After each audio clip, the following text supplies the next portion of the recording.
All right, guys, so I wanted to do a quick video so that I could brief both the judges and the athletes before we get into this tomorrow morning. And we're gonna have lots of heats. It's probably gonna be chaotic and nuts and everything's gonna be going everywhere. So I wanted to do this so that you could watch it tonight or in the morning before you get here. So please watch this video. First, I want to say that this area right here is prepared as a practice area. So if you get here early and you want to practice the wall walk standard, which I recommend, this is going to be your area. If you are on deck to work out and your spot is clean, then you can head over to your spot on the wall and practice the movement there as well.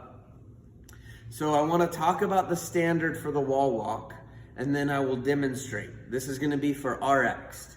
So the standard is going to start with your hands, chest, and thighs on the deck, touching the ground.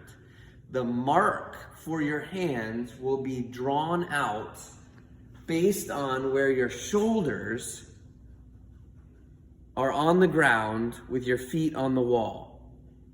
So that's going to be the shoulder line. The line for the middle of the movement is 10 inches from the wall. That stays the same no matter how short or tall you are. That's for the RX people. You're going to walk your hands to that line. So when the movement begins, you cannot move your hands from the shoulder line until both feet are on the wall and off the ground.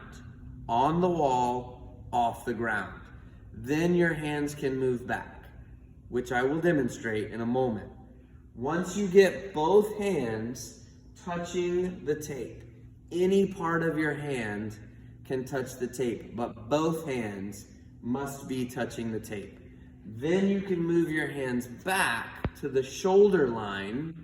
Once both hands are touching the shoulder line, and again, any part of your hands, your fingertips, but both hands have to be on the shoulder line, then your feet can drop down.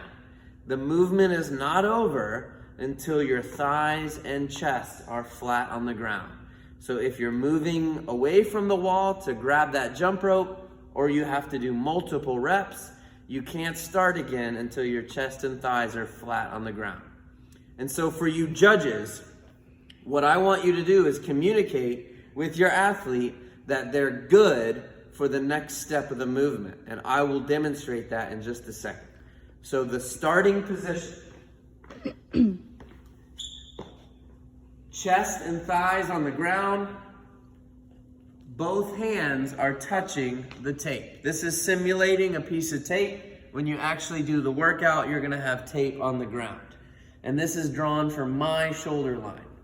So my judge is gonna tell me good, then I can begin to move. I'm gonna try to get my feet on the wall. Both feet are on the wall and off the ground, and my judge will say good. Then I will walk back. I'll get both hands on the tape, and then my judge will say good. Then I will walk back. Once I get both hands back to the shoulder line, my judge will say good, and I can drop down any way that I want to. And that will be a completed rep once my chest and thighs are on the ground. So for judges, make sure you're giving your athlete that good command so they know they can move on. If they move past that with missing something, then the whole rep is a no rep. So help out your athletes and give them that good command so they know it's safe to move on. For scaled wall walks, the shoulder line is going to be the same. Basically, you're going to move from in front of the shoulder line to behind the shoulder line, and you're not going to worry about this 10-inch tape. So I have to start with my hands in front of the tape and then get my feet on the wall. Once I do that, I'll walk my hands until I'm completely behind the tape, then back in front of the tape. Then my judge will say good, and I can drop down, chest and thighs touch the ground. That's a completed rep for the scaled wall walk.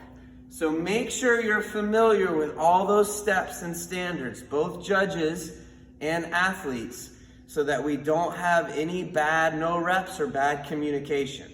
For the jump roping, judges, do your best at counting those reps, making sure you're putting a hash mark for every 10 or so that you don't get lost with counting. Athletes, don't ask your judge how many reps that you've done. Just wait until they tell you you're done to move on, ground your jump rope, and move on to the next round. Let's try to make these two movements as seamless as possible. Make it easy on your judges, athletes, so that they don't have to question whether or not it was a good rep. Follow those advice pieces so that you can get each step of the way correct. Good luck. Have fun.